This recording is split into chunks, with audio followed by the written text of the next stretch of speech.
तरीके से एक लॉन्ग लास्टिंग इफेक्ट भी प्रोड्यूस करता है आपके स्किन सरफेस को, आपके म्यूकस मेम्ब्रेन को भी आपके एक लॉन्ग लास्टिंग इफेक्ट प्रोड्यूस करता है। इसके अलावा ये वाइल्डली अवेलेबल होता है एंड कॉस्ट इफेक्टिव भी होता है, मतलब इसकी कॉस्ट भी बहुत कम होती है और आसानी से ये हमें मिल भी जाता है। तो ये हमारा एक तरीके से ये इसकी एडवांटेजेस है हमारे क्लोरहेक्सिडिन की।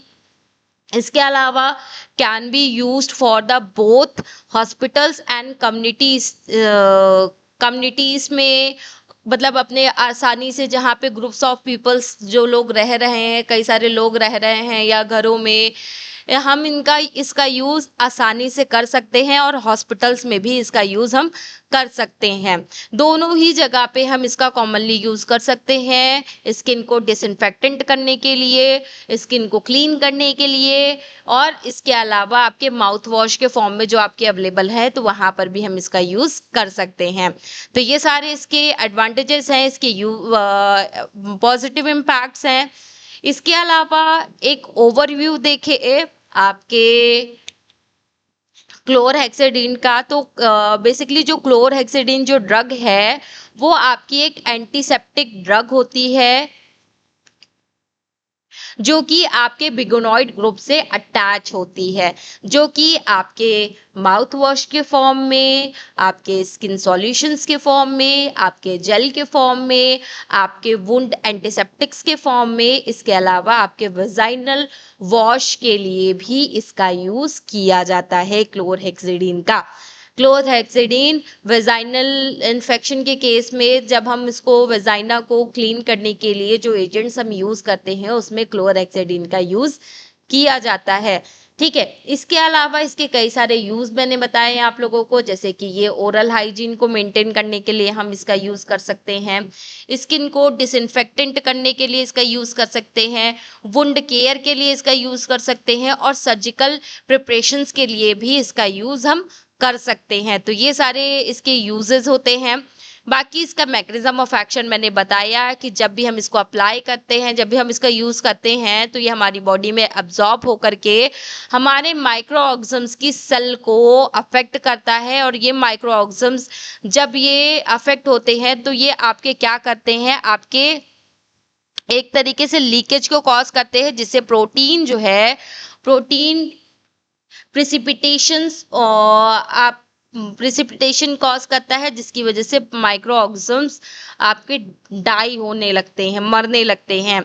इसके कुछ साइड इफेक्ट भी कभी कभी आपको दिखाई देते हैं, जैसे जब भी आप इसको अप्लाई करते हो तो हल्का फुल्का माइल्ड इरिटेशन आपको कॉज होती है, हल्की फुल्की इरिटेशन आपको दिखाई देती है। इसके अलावा अगर हम दांतों में इसका एक लंबे समय तक यूज़ करते हैं तो ये आपके टूथ स्ट्रेनिंग को भी कॉज करता है। इसके अलावा ये एक तरीके से जब हम इसका यूज़ करते हैं तो ये एक मेटालिक टेस्ट को कॉज करता है, आपके मुंह का जो टेस्ट है वो मेटालिक कर देता है। इसके अलावा बहुत ही रेयर केस में आपको कुछ एलर्जिक रिएक्शंस भी देखने के लिए मिल सकते हैं।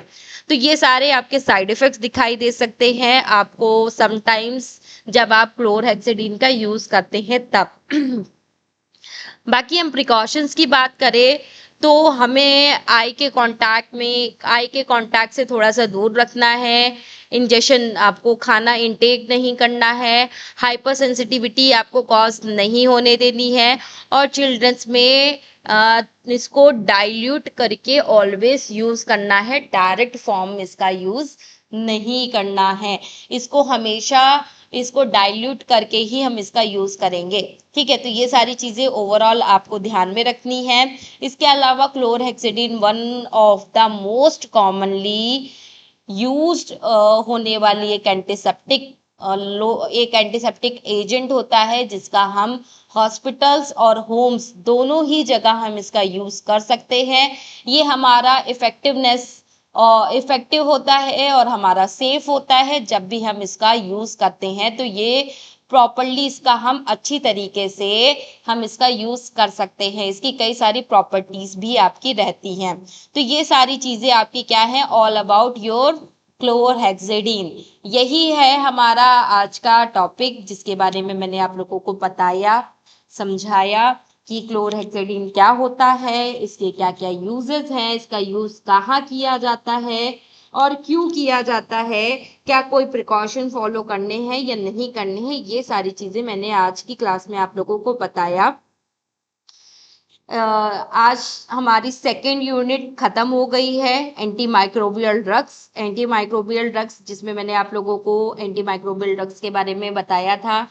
एंटी माइक्रोबियल ड्रग्स हो गई आपकी, और इसके अलावा एंटी माइक्रोबियल ड्रग्स में आपकी दो ड्रग्स दी हुई थी, एक तो मेट्रोनिडाजोल, दूसरी आपकी क्लोरहेक्सेडीन। तो मैंने मेट्रोनिडाजोल के बारे में भी आप लोगों को लास्ट क्लास में पढ़ा दिया था, और आज की क्लास में मैंने आप लोगों को क्लोरहेक्सेडीन के बारे में बताया। क्लोरहेक्सेडीन किस तरीके की, कौन से कैटेगरी की ड्रग है, इसका क्या इफेक्ट है, क्या यूजेस हैं, कौन से टाइप ऑफ एंटीसेप्टिक्स होते हैं, क्या केमिकल क्लास से ये बिलोंग करता है, इसको एसेंशियल ड्रग लिस्ट में क्यों इंक्लूड किया गया है, कौन कौन से फॉर्म्स में अवेलेबल होता है, एवरीथिंग। बाकी आज हमारा सेकेंड यूनिट खत्म हो गया है। नेक्स्ट क्लास में हम आपके एंटी मलेरियल ड्रग्स के बारे में बात करेंगे कि एंटी मलेरियल ड्रग्स कौन सी होती हैं, इनका यूज़ हम कहाँ करते हैं, क्या इनके यूजेस होते हैं, क्या इनके साइड इफ़ेक्ट्स होते हैं, क्या प्रिकॉशंस हमें फॉलो करने चाहिए, वो सारी चीज़ें हम नेक्स्ट क्लास में बात करेंगे। और जिसमें आपकी दो कैटेगरी भी दी हुई है, एंटी माइक्रोबियल ड्रग्स में आपकी दो कैटेगरी भी दी हुई हैं। पहला है आपका क्लोरोक्विनीन, दूसरा है आपका प्राइमाक्विनीन। तो क्लोरोक्विनीन क्या है और प्राइमाक्विनीन क्या है, इसके बारे में भी हम डिटेल में जानेंगे। इसके क्या इसका इंट्रोडक्शन है, क्या इसका यूजेस हैं, क्या इसके साइड इफेक्ट हैं, कहाँ इसका यूज़ किया जाता है क्लोरोक्विनीन का या प्राइमाक्विनीन का, दोनों में डिफरेंस क्या है, कौन सी दवा हम कहाँ ले सकते हैं, क्या हम बच्चों में इसको रिकमेंड कर सकते हैं या नहीं कर सकते हैं। तो उन सारी चीज़ों के बारे में जानेंगे, और थोड़ा सा ये भी देखेंगे कि मलेरिया कॉज कैसे होता है और कौन करता है, वो भी थोड़ा सा हम जानेंगे इन सभी टॉपिक्स के बारे में। और एंटी मलेरियल ड्रग्स के बारे में, एंटी मलेरियल ड्रग्स किसके अगेंस्ट काम करती है, कहाँ यूज़ होती हैं, क्या साइड इफ़ेक्ट होते हैं और कैसे इसका यूज़ किया जाता है, और ये हमारी बॉडी में जा कर के, ये एंटी मलेरियल ड्रग्स हमारी बॉडी में जा कर के कैसे एक्शन प्रोड्यूस करती हैं, कैसे रिएक्ट करती हैं, क्यों रिएक्ट करती हैं, किस तरीके से हमें प्रोटेक्ट करती हैं, इन सभी के बारे में हम आपके नेक्स्ट क्लास में जानेंगे। फिलहाल आज की क्लास हम यहीं तक रखते हैं।